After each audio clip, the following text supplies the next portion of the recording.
Hi everyone, I'm Roger Wright from the Wadsworth City Schools, and I'd like to welcome you to our program on Art Wright. I'm joined in the studio here by a legendary coach in Northeast Ohio. He's also a Grizzly grad, and that is Ron Bayduk. Coach, welcome. Thank you. Thank you for joining me here. Yes, sir. I think we got an exciting story to tell, and a story that should be told to the modern generation of Wadsworth Grizzlies. Many of them have walked through the gates of Art Wright Stadium on Friday nights or for other athletic events with soccer or lacrosse or other things that are going on there, and seen the name of Art Wright, but probably not known the story that we know about Art Wright and that I had fun learning about through you. And it all got started with an idea that you had as someone in the community asked you, who is Art Wright? And so then you kind of came to the administration and said, could we have something at the stadium that told why the stadium was named after Art Wright? So Coach, start there. You're in the Alumni Association, and you've got a history with being a graduate and former star athlete here. How did that come to be? Well, I was working one of my football camps down at the IBL baseball, and I just had my kids in the one section that I have designated for our drills and whatnot, and all of a sudden I got the kids going on their own a little bit, and I kind of stepped to the side, and a fellow by the name of Mr. Sigler, S-I-G-L-E-R, approached me and asked me a question or two, and he wanted to know about the fact that he lived in Wadsworth. He's a newcomer, 5 years, but he's been looking around in regards to who this person was, which used to be Grandview Stadium and was renamed in 1965 as Art Wright Stadium. And I told him, I said, well, what do you really want to know? Because I kind of knew him. And as a result, I did some more research after I explained to him the base. And what happened was I started to go on my own venture, I guess. I thought there was a plaque at the stadium. Okay, I knew in the old stadium there was a plaque right near where the Booster Club had their concession stand. But that plaque dealt with, I believe, the WPA. But I never saw anything on Art Wright, so I called a couple. Coach, could I interrupt? The WPA, the Public Works Association that built the stadium, right? Rebuilt it in the 30s? Yes. Okay. Later, when they encased it in cement on the east side. Yeah. So what happened was just to do some investigating on my own, I found out that after talking to a couple of alums, especially like Mike Foy, former employee here, is there a plaque at the stadium? And there's got to be. That's the reply. And I'm going, well, I'm going to walk out there, and that's what I did. I drove out and I walked around the stadium. I could not find his story. So we pursued it. We approached you people, okay, at the administrative level, and thought that we ought to have something there, you know, whatever it is, you know, it could be debated or whatever and decided upon. But it was something that I think now the stadium is complete. Yeah, I agree. So let's answer that question for our audience, Coach. Who was Art Wright? And I know we have a couple early pictures here of Coach Wright. So now you correct me if I'm wrong. I'll kind of give you what I know. Go ahead. In the 30s, you know, Art Wright came over, you know, with his family. He grew up in originally Chicago, came to Barberton when he was young. Yes. And grew up in Barberton, Ohio.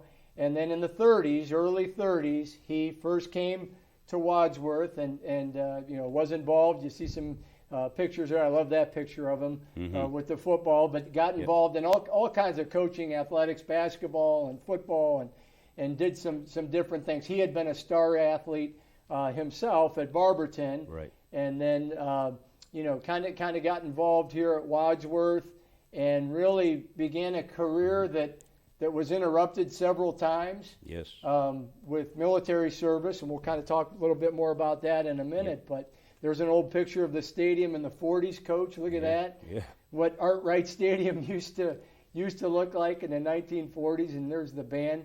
But really, when you talk to people, and I know I've talked to some people that know a little bit about it, they've looked just at Coach Wright's coaching record when he was head coach, and as we said, interrupted a couple different times during different times.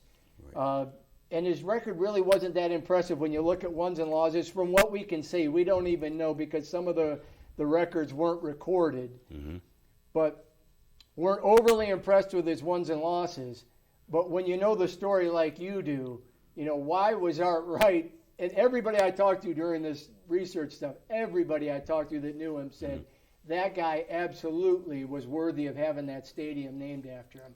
So you got a coach with a record maybe that's not huge in the wins and losses, yet everybody's saying, yeah, darn right, that stadium should have been named after that guy. So what did he do? What did he do that really built the thing up? Well, Dr. Carino and I kind of teamed up, kind of stole some thoughts from Dr. Carino's paperback books that he had, and I even found out a lot of things myself. The way the community, it's in his story, Meat and Potato story, stepped forward when Art Wright first came to Wadsworth. He definitely probably wanted to return to Northeast Ohio, no doubt about it. And there was a need in Wadsworth for an Art Wright. That's the way it was written. And the football program and other sports, just kind of like at their birthright, okay, just the beginnings, wasn't taken off as fast as you would think.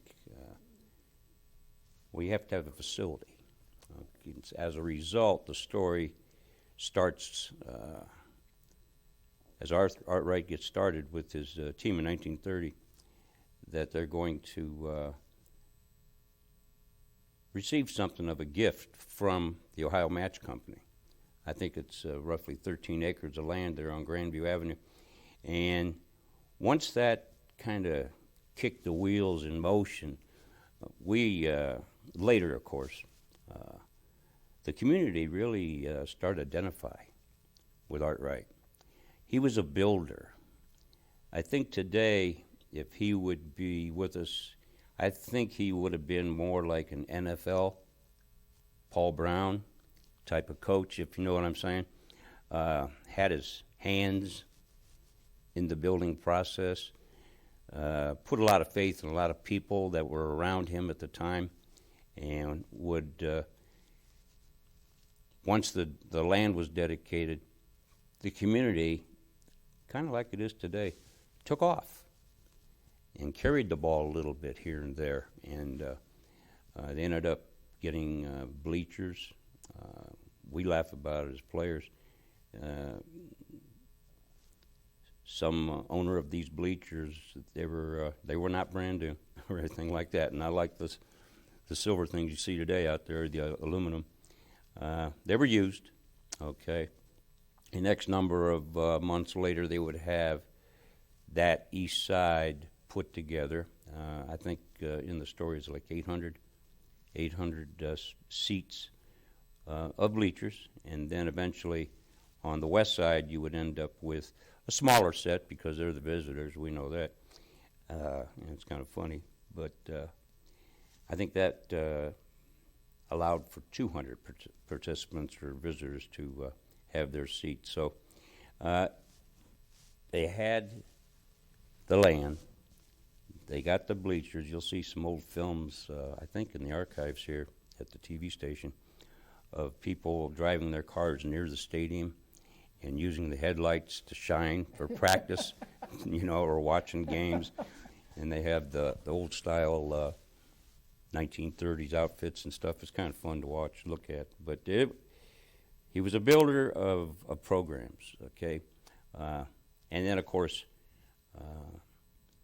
the story about the fence that went around the stadium I always thought was kind of unique. To a lot of the wild ones in the community, that metal fence ended up being the graffiti wall, if you know what I'm saying. So it was a fence, like a fence you could not see through. Right, you could not see through it. You had to pay. You had to pay your admission into the Grizzly game. It was that corrugated metal. All right. Well, it was used at the Cleveland Exposition, I believe it was, and the people at it was a fair type of situation in Cleveland. Once the fair was over, they wanted to get rid of it. Well, needless to say, Art Wright got wind of the fact that there's going to be some fencing. Matter of fact, it's free. So again, it's the 1930s. He was able to round up a bunch of local people who weren't afraid to get their hands dirty, and they went to Cleveland. They took a series of flatbed trucks. The Cleveland people actually helped them dismantle it, okay, save all the bolts and nuts and all those kind of things, and put them on flatbed trucks and bring them back home, and now you have a secure site for the stadium. So it's think of that. So think of that, Coach. You have getting the land from the match company. Yep. Getting bleachers donated and remade up, and then finding the fencing and all the little pieces and parts. And one thing I've learned about Art Wright, and again, this is something that you talk to anybody that knew him, they said he got things done. Mm-hmm. Yes, when he did. saw what the need was, he was going to get it done. And those are all great examples of how he got things done and how that stadium was put together. So we actually called it in the story. It's kind of unique because everything was used. So we called it the stadium made of scrap, which is, when you talk football, it's a blue-collar game. Okay, it's not for the faint-hearted. We know that. But the thing is, the stadium is scrap. So we played in the stadium of scrap, which was, of course, redone here and there. The maintenance crew that took care of it, they did a pretty good job with what they had to work with. So it's kind of neat. Yeah, it is, and that's a neat part. And then it sounds like in the 30s during the Great Depression. Yep. Again, a lot of this was being done at a time when there wasn't a lot of money. Nope. Probably in the community, and people were on hard times. The Public Works Administration, which was a federal works program, kicked in there at some point, and they built up the bleachers that I knew when I first came to Wadsworth in the late 1980s. Right. That were still there. That was all added around that time. But then to get back to Coach Wright's personal story, another big world event happened. Following the Great Depression was World War II, and Art Wright was called to service by the United States government. And go ahead and talk a little about what he did during World War II. The one thing I remember about Art Wright during his war service, his son Tim, he was our fullback. I mean, he's 6'4", 248, 10-400. That's pretty good. All right. Tim was a history guy also. And actually, Art Wright had taken 16-millimeter film of he at Okinawa, at Iwo Jima. And we would go up to the house every once in a while, and Tim would have these films on. And we'd, let's go out and play catch or something, But he'd be watching these films. I didn't really know that those were films from Coach Wright's time in WW2. So that was kind of a throwback. Yeah, so it was kind of neat. He went on to, as a lieutenant commander of a minesweeper in the Navy, and was at Okinawa and Iwo Jima and some of the major battles in the Pacific there, and then came home from World War II after years of service to resume his career in coaching. and then which was again interrupted by another war, Korea, Yes. in which he left again and to serve. But so he had the military, which Mm-hmm. you said he had that sense of service to his country and like many of that greatest generation, Right. went off and did what they had to do that interrupted their lives and then returned. So it was fun, and I'm gonna ask you first because I asked our guests that we had some other guests here. Mm-hmm. But what adjectives, when you think of Art Wright, Mm-hmm. what adjectives would you use to describe him, his personality? Stern. Integrity. Ordered. Leadership. Very profound. He wasn't very loud. You would assume, being a military man, he would bark out all kinds of orders. He was a thinker. He truly was a thinker. He had a plan. He had a vision. And he built on all those things, plus his experiences in the war, both wars. And, of course, what he came home to, and I think it was a real self-realization to him that he wasn't done. So his story takes off. A new school is built up on what we always called the hilltop. Okay, you'll see pictures of Russ Doan and Coach Wright talking about the plans of what's going to happen at this new school, where it's going to be built. So it was quite a, I'll tell you what, it had to be kind of nerve-wracking, because you're going to pick up from the old building and you're going to go to this new thing. And the new thing, it was kind of weird. You were up there at one time, It was built for Florida.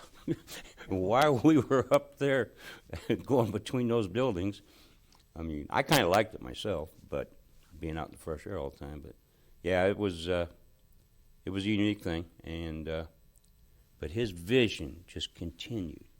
And as you go through his story and how he did the football program with the hiring of various people. He had his history at Barberton, okay? So you have a magic flavor. Some of the coaches that you'll probably talk about, they've already been on tape, were from Barberton. There's a Miami connection, the cradle of coaches. His son, Tim, okay, is a part of that story as well. If I can tell you that short story about freshman football down at AC Field. Well, let's get back to that one in a minute, because Okay. I do want to, because that'll go along with your stern thing, and one of our guests by video had a comment about that as well. So Oh, really? save that one for Okay. just a second. Okay. But let's go to our video, because I asked you some adjectives. Two other people in the community that we were able to ask about Art Wright. We have our former head coach of the Wadsworth Grizzlies and athletic director of Laurel Mast, and Dr. Caesar Carino, local historian. So let's roll the tape and let's see, find out what those two had to say about Art Wright. Well, Art certainly was an interesting individual. He had been a naval officer during World War II, and I think he carried some of that philosophy and military discipline over into his job both as an athletic director and then as later on as high school principal. He demanded perfection, and he expected everybody to do their best. And if you didn't do your best, you heard about it. And he could dress you up one side and down the other as nobody else could. And I've been a victim, so I can tell you about that.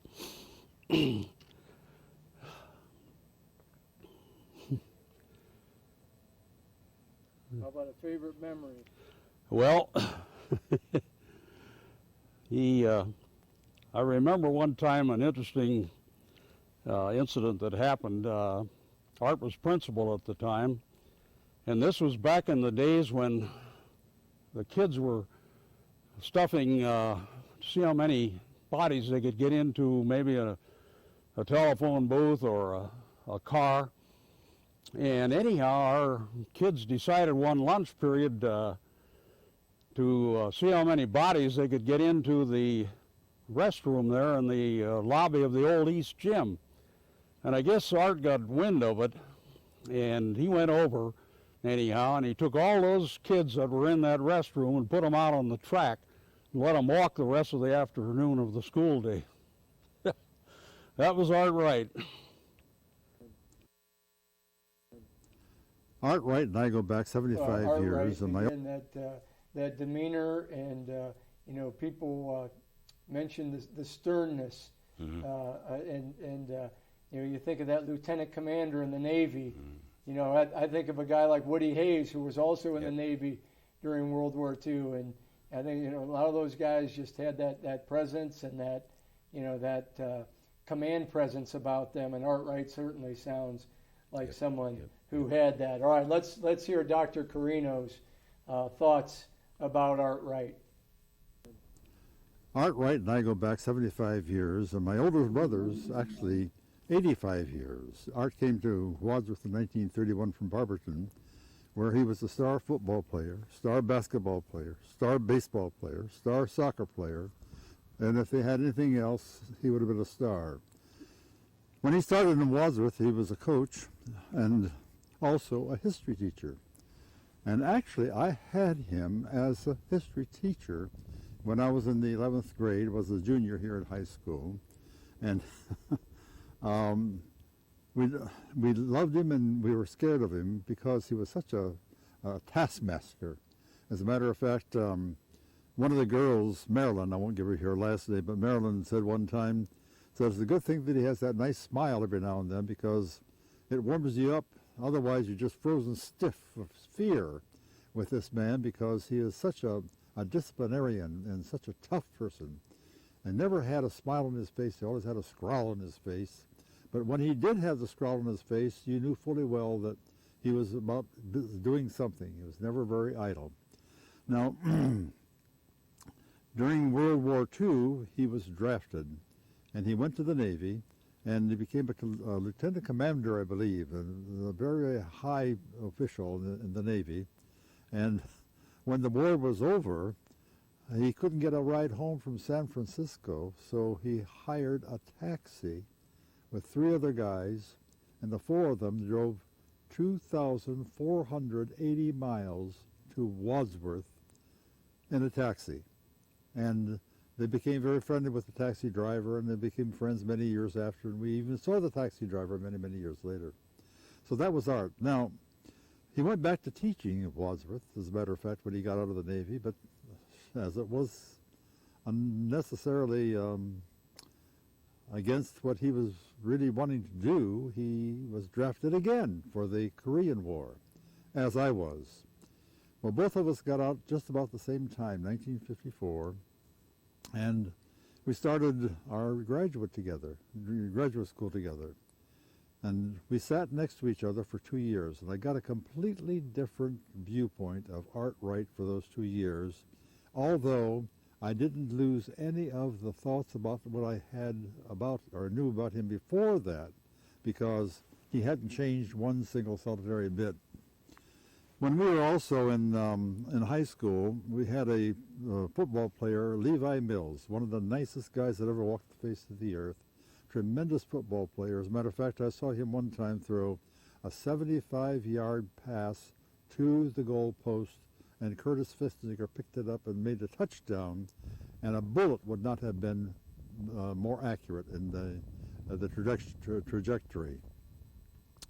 Well, anyway, Levi was not really what you would call an academician. However, after he graduated from high school, went to college, learned to play the trumpet, and he bought himself a little rock pile in California, which became one of the most popular and exclusive golf clubs in California, and he made $1 million over and over and over again, and that was Levi. Now, Levi came in a little late in the class, and Art said, Levi, I understand that you're going to be disqualified for tonight's Barberton game.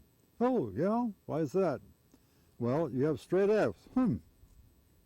That's not good, is it? No, it's not good.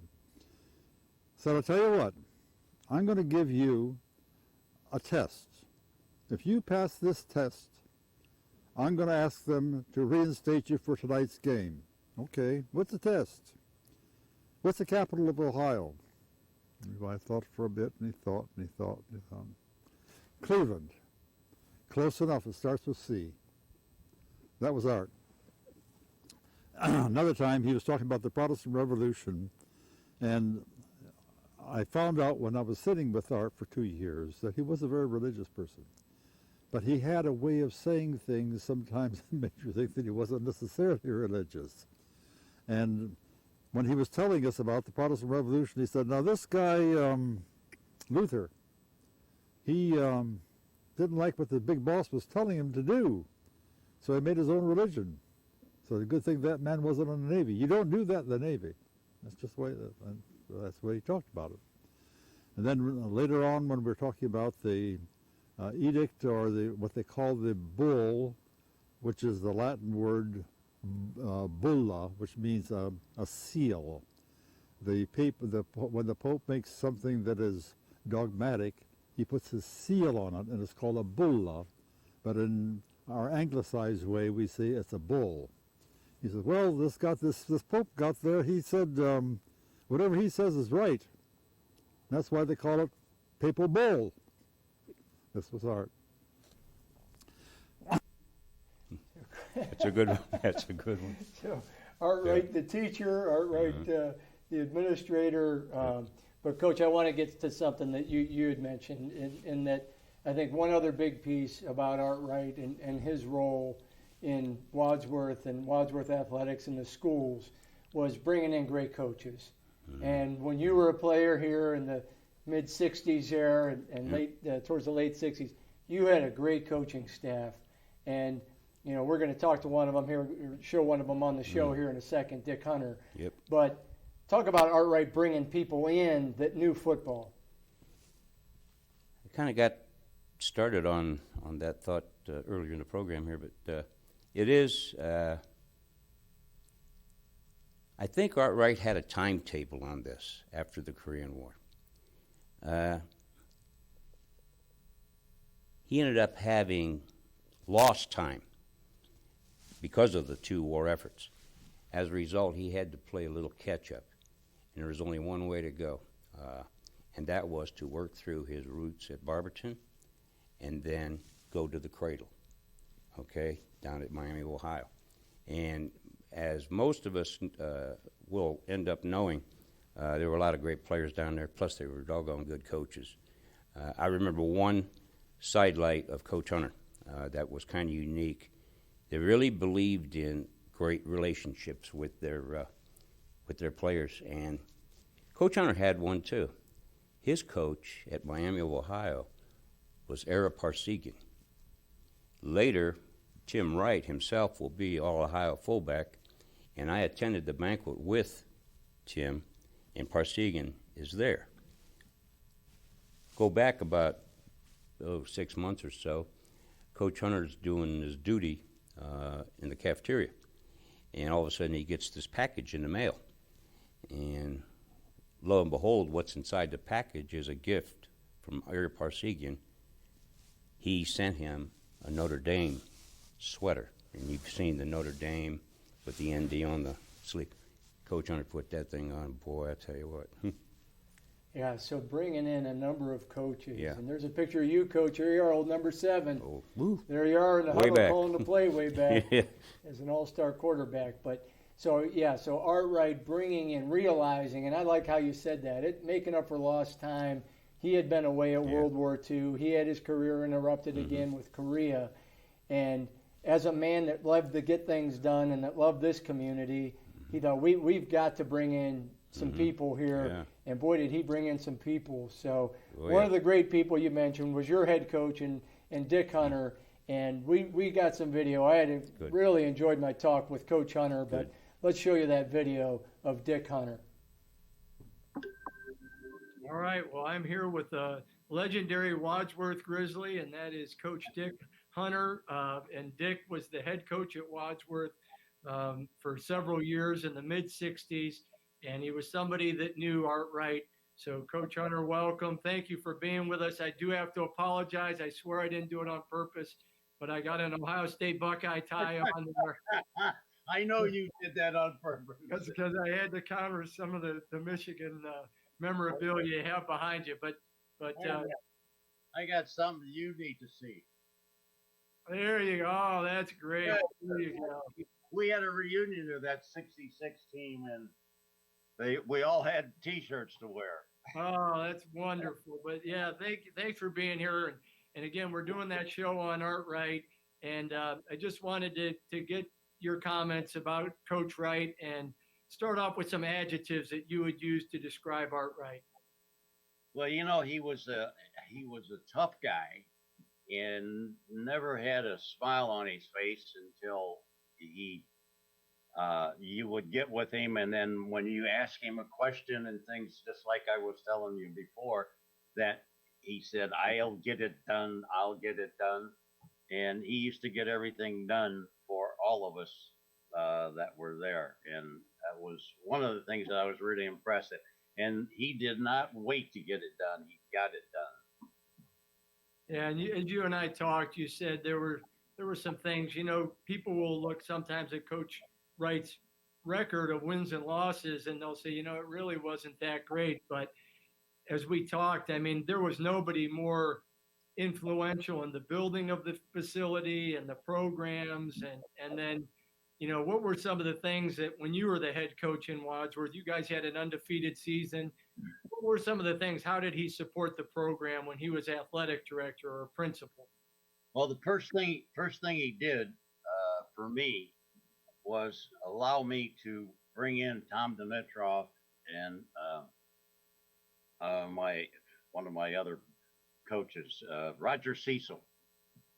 He allowed me to bring them in and made it possible to give both of them a job. And he had Tom Dimitrov down at the junior high and Roger up at the high school where I was. And it was the best thing that could have happened because both those guys were really good players, good coaches, and they fit in. And it ended up being a fantastic move on his part. And when Rex McElwain retired and everything else, I told him, I said, you know, it's unbelievable how Art knows everything and anybody in town, and you can ask him a question and get it done, and he'll do it. Yeah, and that staff, we were talking, that staff, you had four coaches and yourself, and Dimitrov went on to coach at the Division I college level and into the pros in Canada. Cecil went on to be a head coach for years at Talmadge.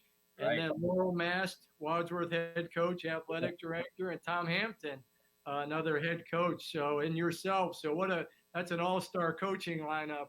Yeah, it was a lot of fun. I'll tell you, we had some great players. I mean, they were none of the guys were really big and strong and everything else, but we worked with them and we made them work, and it turned out to be very, very good team. Yeah, and then also like with Coach Wright, then you said he had connections in Wadsworth, but also you two were both from Barberton, and Yes. You know, I think that's probably how he heard of you, you know, through his Barberton connections, and Yep. You know, one of the great people he brought to Wadsworth. So, you know, what else would you like to say about Coach Wright? Well, I ended up helping out Rex McElwain when I was helping him. His son, Tim, played football at Wadsworth, and big kid, big, strong kid and everything else, but he wasn't real tough, and we had to make him tough. Yeah, yeah. Art said, you can do that, Dick. You can do that. Making tough. Yeah. So that was probably a little added pressure on you then as well. Oh yeah, oh yeah, yeah, yeah. I had him at fullback first, and then he was big kid that could run over anybody, but he just couldn't. I couldn't get him that excited about just being tough as hell. Yeah, yeah, having that passion for the game, or Right, you right. know. So, well, Coach, you went on to a crazy career. I mean, we could easily do a show on you and your coaching career. You ended up at Miami, and then at the University of Michigan with Bo Schembechler, and for 4 years you coached in Ann Arbor there, and you still reside there. So it's wonderful to catch up with you, and maybe in the future we can do something else there, because I think that's a whole nother neat story, around Wadsworth football. But I appreciate you being with here. And you mentioned your great players in 1966 and 67. I'm sitting with one of them, with Coach Bayduk here. So Is Ron there? yeah, Oh, he's gonna be in the studio with me, and so he definitely speaks so highly of you, and had never forgotten his coach.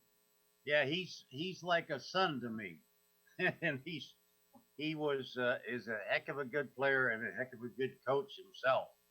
Yeah, he certainly is. So, Coach, thank you very much, and I'm going to end the recording. Anytime. All right, go. That had to take you down a memory lane a bit there, but neat to see Dick Hunter, and again, what a neat thing. One of the great things Art Wright did, just bringing in people like Dick Hunter and the all-star coaches then, and then leading. So, Coach, we had the ceremony October 9th. It was a beautiful fall day, man, and you were the honored speaker there, and again, they got some pictures of the beautiful day, and Dr. Hill was there. We had our senior captains. There you are, and Laurel Mast was there, and Dr. Carino was with us. We had, prior to that, we had the students in the Four Cities Compact that I was really proud of. Our masonry students got together, and they built that podium, the stand, just how we wanted it. We've got the plaque, and thank our friends at Midwest Everlasting Memorials that helped us out with that. Bob Balt at RBH also kind of gave us some ideas and suggestion, and other alumnus there. But boy, we had a beautiful day there, and you said it. I think Art Wright would be very, very impressed by what that stadium looks like now. Over the years, all the changes, the additions, we have some wonderful donors here, and just like when he built it, don't we, Coach? People that said, "Hey, let me help you out. We want a great facility for our young people," and what a neat facility we have now for our young people. But I want to make sure to thank you, because that plaque, without your efforts, probably would not have happened, and you brought it to our attention, and I know you kind of grinned and gave me a thumbs up when we left that day, saying, we got it right. So I want to thank you on behalf of our community, and if folks would like to see the ceremony, we got a videotape of that. But thank you, Coach Bayduk, and let's see the ceremony here on the dedication of the plaque. Good afternoon. My name is Andy Hill, Superintendent of Wadsworth City Schools. It's my pleasure to be able to welcome everybody here this afternoon to this dedication ceremony for this beautiful structure here in memory of Art Wright. Want to just briefly take a moment to do a couple introductions and share a couple thoughts. The first, I want to say it's unfortunate that we're not able to do this on an evening with one of our games where we have a really large crowd here, to be able to give Art Wright the appreciation that's well deserved with this ceremony today. Unfortunately, the pandemic has put us in a situation where that's not possible. Maybe somewhere down the road we'll be able to do something for a larger crowd for this recognition. Secondly, I want to thank a couple people that have really made today possible. I want to start with Coach Bayduk. Coach Bayduk started showing up to meetings, Alumni Association and other meetings a couple years ago, pitching the idea that we really needed to do something to be able to recognize Art Wright, the namesake for this stadium. And when we stepped back and took a look at it, he was absolutely right that we needed to do that. And so we appreciate you bringing this idea forward. We appreciate you working with us, Coach, on making this happen. So thank you. The other person I want to thank is Roger Wright. You'll hear from Roger in a minute. Roger's our director of the Four Cities Compact. When the Board of Education decided that this was a project that we wanted to move forward with, Roger was our person to make it happen. Roger's got a really good eye for this type of thing and making these type of things look great and happen. So he's put a lot of effort and time into making this occur.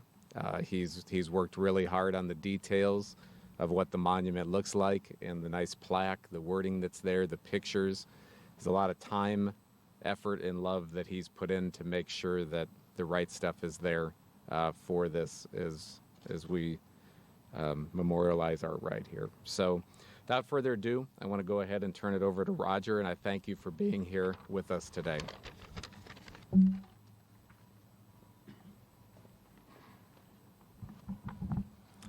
Thank you, Dr. Hill.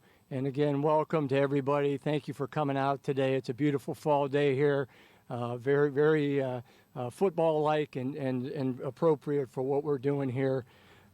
As Andy said, in different times, the ceremony would be bigger. But I know Coach Wright, of all people, would appreciate our efforts to carry on in spite of challenges or obstacles that came our way in this project. Our plan at some point soon is to tape a show for Wadsworth Community Television and include some of the video from today's ceremony. Included will be stories from some of our guests here with us and others that personally knew Coach Wright, so that his story can be more fully shared with the Wadsworth community. I'd like to introduce some of our guests here with us tonight, of our honored guests. First of all is Coach Laurel Mast. Coach is a former head coach of the Wadsworth Grizzlies and athletic director. Also, we have Dr. Cesar Carino. Dr. Carino has worn many hats over his careers, but one of them, and one of his most noteworthy, is he's a wonderful Wadsworth historian and has shared some wonderful stories with me about Art Wright and his relationship with him and the community. I'd also like to introduce Julie Beatty. Julie is here as she is at so many community events as a member of our school board in our alumni association, representing all of them. We have our treasurer, Doug Beeman, our assistant superintendent, Gabe Tudor, our high school associate principal, Rich Berlin, our head football coach, Justin Todd, and he brought his senior captains with him today, Barrett Labus, Mitchell Evans, Jazz Jackson, and Karsten Marshall. So we have, although we don't have a lot of people here, we have some people here that I think are very appropriate to have here. I would like to thank Midwest Everlasting Memorials and the staff there who worked with us very hard to make sure this project was done right. Dr. Hill and the school board. We have anonymous stadium donors that have done so much to beautify this stadium, and certainly would like to thank them. Bob Balt from RBA, Don Baggert and the Four Cities Compact Masonry Program, who did a lot of work, and the Wadsworth City Schools Maintenance Department, and Drew Bixler from WCTV, who is taping this for us today. And then, as Dr. Hill mentioned, Ron Bayduk. Coach Ron Bayduk is a 1968 graduate of Wadsworth High School, where he quarterbacked 2 consecutive undefeated seasons with state-ranked teams. He went on to be a 3-year college starter for the Yellow Jackets of Eastern Montana and graduated college with a double major. Returning to Ohio in 1973, he began teaching and coaching at Black River High School and continued playing for the Youngstown Hard Hats of the Midwest Professional Football League and the Chicago Fire of the World Football League. Coach Bayduk's eventual football coaching career would span over 3 decades. During this time, he coached at Barberton and Massillon and then spent 17 years as the head coach at Cleveland St. Joseph, where the Vikings won the 1989 state championship. While at St. Joe's, he coached a number of high-profile players that went on to star in the NFL. This list includes lineman Mike Golick, Heisman Trophy winner and Super Bowl MVP Desmond Howard, quarterback Elvis Gerback, and linebacker London Fletcher. His next coaching stop was at Fairless High School, where his 1999 team made school history by qualifying for their first state playoff. Before retiring, Coach Bayduk served as an assistant coach for the 2001 Division III national champion Mount Union Purple Raiders. In recent years, Coach likes to stay actively involved in the community and has done some wonderful research and writing projects about the history of Wadsworth football, which he continues to hold dear to his heart. It is within the annals of this rich Wadsworth football history, Coach Bayduk will always hold a respected place. Ladies and gentlemen, it is with great Wadsworth pride I introduce to all of you Coach Ron Bayduk.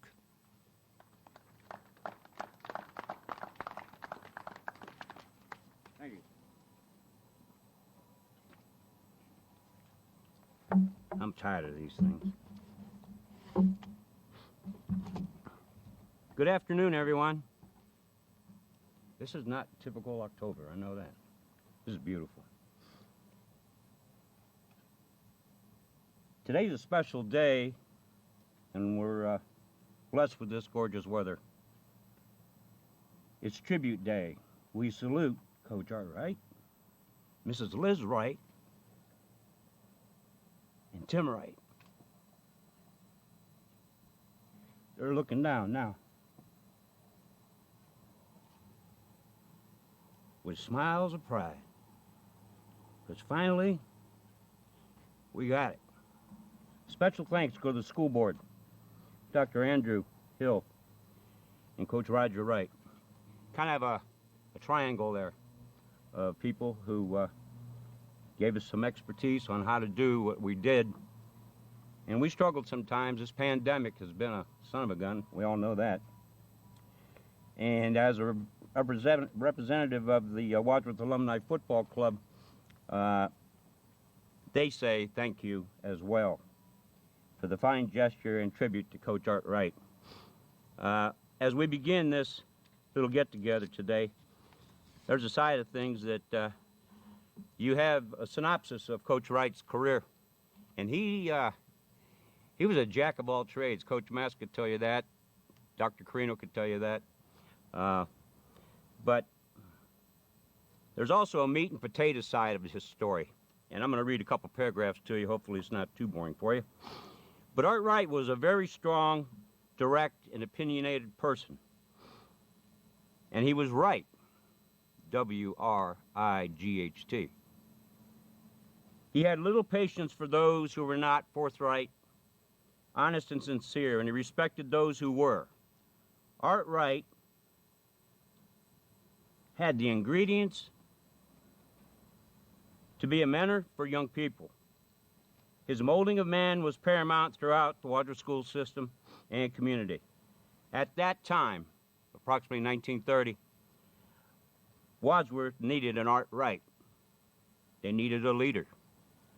And Coach Wright delivered. During the Great Depression of the 1930s, Wadsworth football struggled. This time period of financial ruin complicated everything in American society.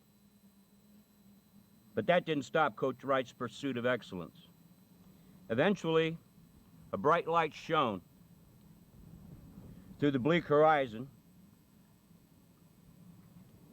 as the Ohio Match Company stepped forward, donated 13 acres of land for the football program, and you're standing on it today. So while the Depression crushed many a dream in the United States during this period, Wadsworth was able to pull itself up from all the chaos with help from a local business, a business that was Wadsworth-centered from its beginning. Soon, leaders found themselves in a great position to gain free metal fencing. I don't know if everybody here remembers when you had the metal fencing going around the stadium. It was famous for graffiti, to be honest with you, especially on the outside. But it was a way to secure the site. Okay? Soon leaders found themselves in a great position during this point in period of time to gain free metal fencing. Free metal fencing. Okay? It's, you don't get too many things free anymore. And back in the day, the Great Lakes Exhibition in Cleveland, Ohio, offered it free if Wadsworth residents could go up and help dismantle it, put it on flatbed trucks, and get it down to the stadium area. What happened was locals would load flatbed trucks and transport the fencing to Grandview Stadium for assembly by local laborers for 30 to 50 cents an hour. As a result, the Wadsworth citizenry performed the work for a paycheck to feed their families. Keep in mind, it's the Great Depression. It's very important, okay?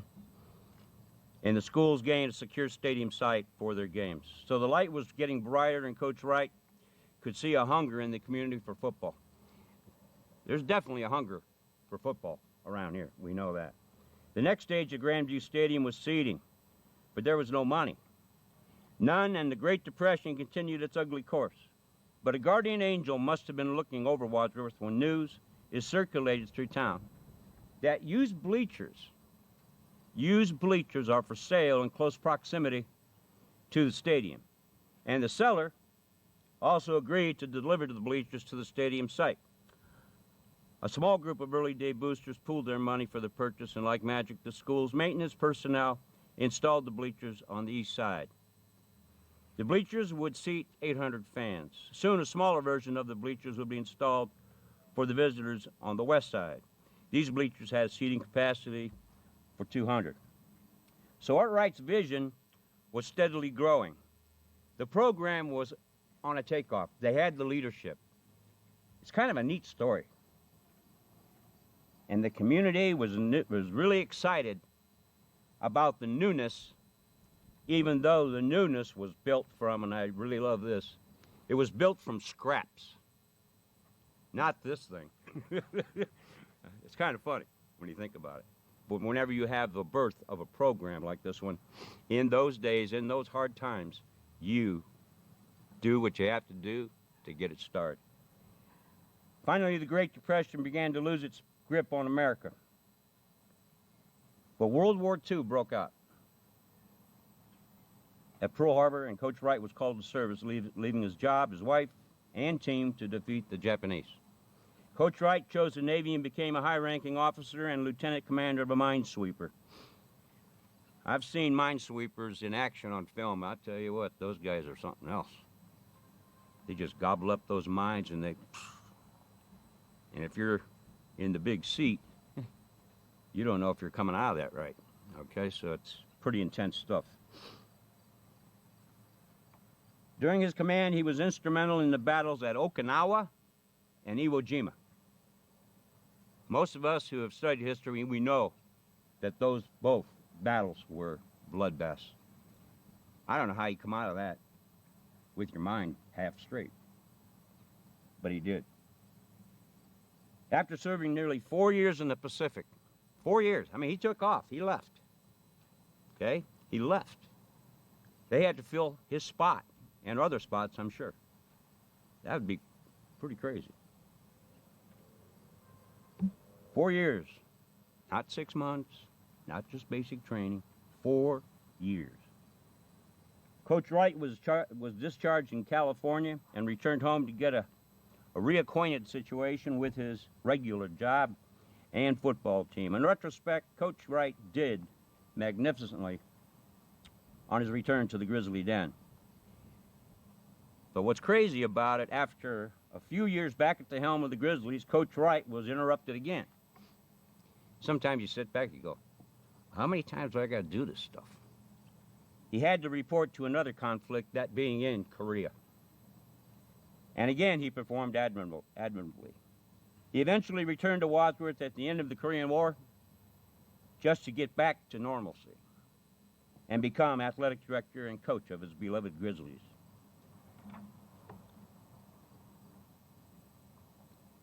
Leadership, integrity, mainstays of Art Wright. And now you know why his name is up there. Special thanks to you, Coach Wright. Thank you, sir. And now you know the rest of the story. Thank you very much.